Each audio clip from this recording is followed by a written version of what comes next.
Sean Reynolds joining us from Sportsnet in La Belle Province. Let's bring him in. How you doing, Sean? I'm great. I was surprised to see where you were. I thought you were going to be going live outside my hotel or something like that. There you are back home. Always keep them guessing. Keep them guessing, man. And we left and got home after the game last night. So, hey, man, spill your guts on Monday overall, before, after, and where we're going. Well, let's start with the game. I mean, I thought it was I thought it was a really good one by the Canadiens. I still think, if you're taking a look at the deserve to win a meter, it was a little bit more in Tampa's favor. But if I'm the Canadiens, I walk away from that game, and I think the biggest issue for them in this series has been these mistakes that they've been making that Tampa has capitalized on. There was a interesting stat from Emily Kaplan that she tweeted out yesterday. I think 11 of the goals that Tampa has scored in this series have come within 10 seconds of a Canadiens turnover. And you just saw that again twice last night on really, I thought, egregious errors. But I think if you're the Montreal Canadiens, the one thing that you can take a lot of confidence from in that game is, one, that you survived that. Two, that you know what the game can look like if you can play with the lead.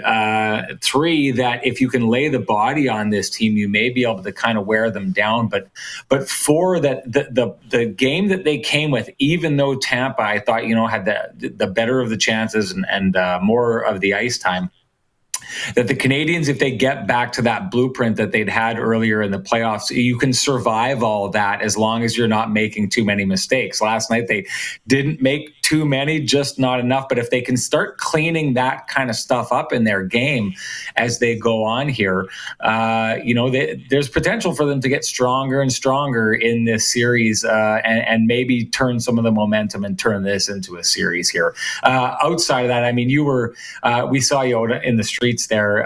What an atmosphere it is here. I've got to say this, I've talked about it. I was asked about this earlier on, about how this compares outdoors compared to the Jets run in 2018 when they had the Whiteout Street Party, and it doesn't compare by volume of people. The Jets fans, there were so many of them out in the streets there. It was absolutely like nothing I've seen before. But the intensity that these Canadiens fans muster is like nothing I've ever seen before. I mean, they can get out there and sing Ole, Ole, Ole for 6 hours at the top of their lungs, and then they're still forced to go home by the riot police once they get there. They are unmatched in their intensity. I'm sure you enjoyed your time and what you saw while you were in the city here. Listen, Labardia said it here yesterday on this show. Pete said, nobody does hockey like Montreal. And this is a guy that's worked for the Flames for years, and it's true. Nobody can argue that. This flag just looks magnifique on my table here. There's just something about it. And let me say this, Sean. You've been around all the National Hockey League. If you could say to an American randomly that wanted to go to the best hockey venue, and you can't say your own team. You can't say Jets. Because you can't say Vegas, Rod. Okay. For me, it's Montreal. You got to go to a game in Montreal. Would you not say that in the national? Not even playoffs, just overall. Well, and I can't even speak from the experience of having a full building, right? Like, this is 3,500 people in that building, and it is amazing in there. I can't imagine what it would be like with more than 21,000 in there. I haven't experienced it. I haven't experienced a full building. I haven't been on the road to cover a game here. I can just tell you that, the reactions and the kind of the joy that they, and you know what, Rod, I've thought about this because in Winnipeg, there's this history in Winnipeg of heartbreak, right? Like, everything kind of ends with, in 1990, they go up on the Oilers 3-1, and then they find a way to blow it. And so everything kind of in the history and the DNA of the Jets is 2018. They look like they're on their way to winning the Stanley Cup, and they lose to your team and an expansion team, and no one's expecting it. But there's this sense in the Winnipeg building that even when everything's great and they've got a great team, that somehow disaster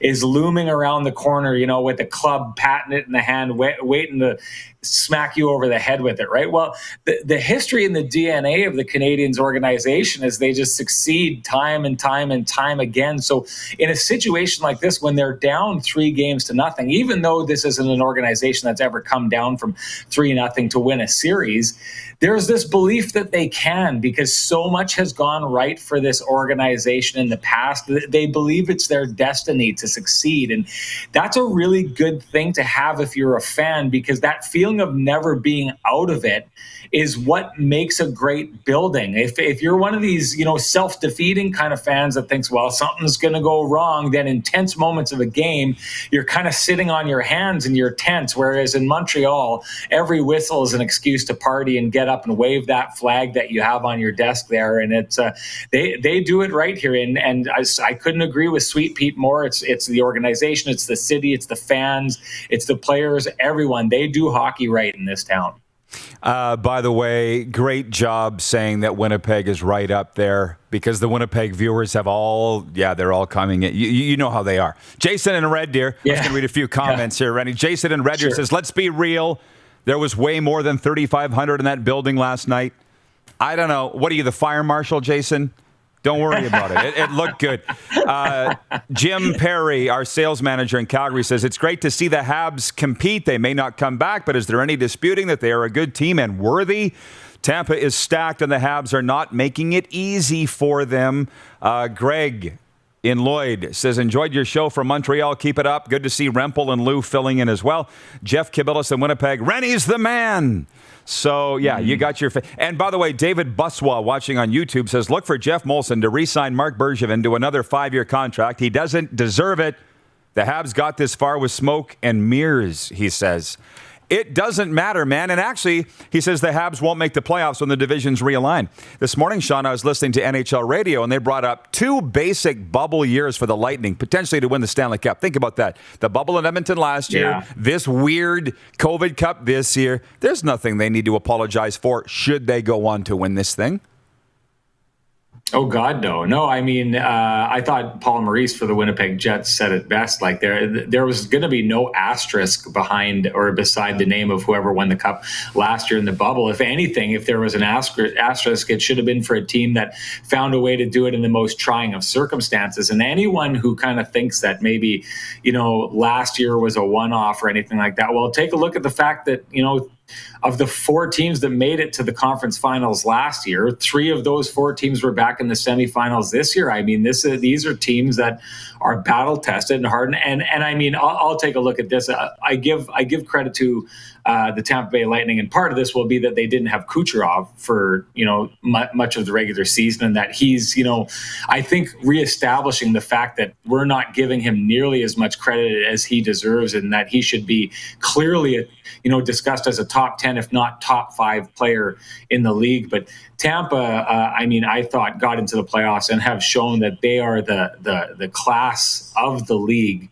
I'll give credit to the New York Islanders 2 years for pushing them to the limit. And I give, so much of that credit to Barry Trotz. And I'd say this, the fact that Tampa was able to get past that team 2 years in a row with that hockey mind of Barry Trotz digging into them and all their weaknesses, and getting past his team twice. I just have all the respect in the world for Barry Trotz. I think he's a genius, the best coach in the NHL today.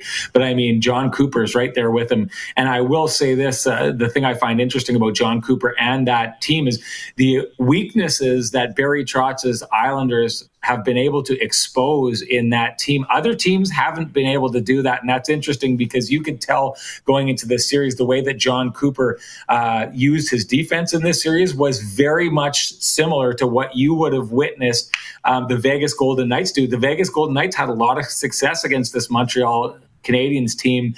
Tampa borrowed that game plan and kept parts of their own game plan and have used it to great success. I haven't seen other teams take what the Islanders did to the Tampa Bay Lightning and use it against them. It's interesting that you would point out Trotzy and the great job that he's done. And kudos to you for doing that, because I heard a saying years ago that players win and coaches lose, i.e. when the team wins, the players get all the credit. When the team loses, the coaches take all the blame. And I'm watching the game last night with the Lightning just zoom, letting their guys go. It was the players that didn't pick their guys up, not John Cooper. Like for one night, and let's not forget about the posts at the other end that they hit. Didn't Cooper say after the game, I lost count of how many posts we hit? Yeah. So I guess the question to you, for me, Sean, is do you think Montreal could come back? I mean, in these playoffs, anything's happened, right? At least we're all going to be watching. Do you think there's a chance? There's a chance. I don't think it's a huge chance. I do think that if the Canadiens can go down and win this next one, and I'd said that if they can win one, I think they can win two, right? Tampa does not look like a team to me that you are going to, I mean, in order to win a bunch of games in a row against another team, you either need to figure out something that works entirely against them. And the Canadiens didn't, like I said, the deserve to win a meter last night still pointed towards the Tampa Bay Lightning. So just by that virtue, if you replayed that game 3 more times, Tampa's winning 1, if not 2, if not 3 of those games in my mind.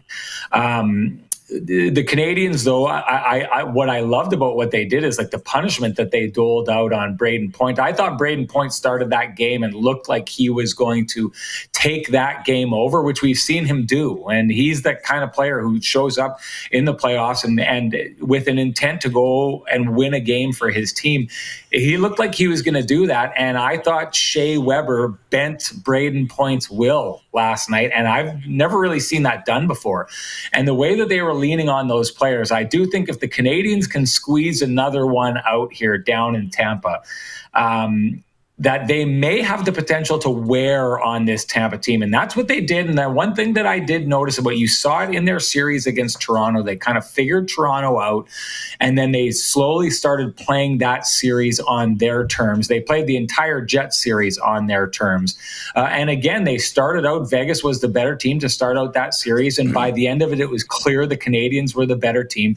The longer this goes, the better it is for the Canadiens. So to me, this next game is absolutely critical, because if the Canadiens can kind of put out their game plan, their blueprints, and have success, then at that point, I think it starts to get a little bit nerve-wracking for Tampa, because when Montreal gets on a roll, we've seen them, they do well, and when they fall into their system, they can really stick to that system. We just really haven't seen them get fully to that system, and credit Tampa for doing, or for keeping them from getting there, because their speed, I mean, you watch it, it is absolutely astounding. It was the same thing in the bubble when I covered it last year. Same thing this year. That team is they're called the Lightning for a reason. They have perfect symmetry with their name.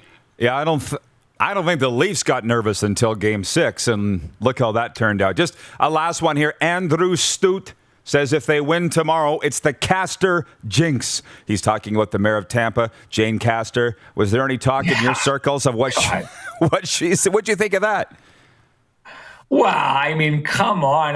Here's someone who clearly doesn't understand sports, right? Like, this is one of those things where if John Cooper and the Tampa Bay Lightning were off camera and she was talking like that, they'd be giving the old, like, stop it right now. You know what I mean? Like, what a terrible, terrible thing to say. I mean, I get it. There's this level of arrogance. And I guess when you're the Stanley Cup, the defending Stanley Cup champs, you get confidence. And when you're up 3-0, you get confidence. But you never, ever want to give up a chance to win the Stanley Cup. I mean, and hey, I get it. The Tampa Bay fans didn't get to see them win it last year, but lots of teams never see their team win it on home ice. The Tampa Bay Lightning could have become only the second team ever to win a Stanley Cup on Montreal Canadian ice. I mean, that's astounding. That's one of the most amazing stats I've heard before, with the success that organization has had. The fact that only one team, the 89 Calgary Flames, has been able to beat the Montreal Canadiens on home ice in the playoffs. That's absolutely astounding. I would have taken that stat, but clearly Tampa is feeling the swag right now. They're the NHL champs. They're the NFL champs. Everything seems to be coming up Tampa. So they wanted to have it their way and eat their cake too, kind of thing. But careful what you wish for. I'm sure Tampa was not or I'm sure the Tampa Bay Lightning weren't happy with those comments and definitely are not subscribing to them. Yeah. Champa, as they like to say.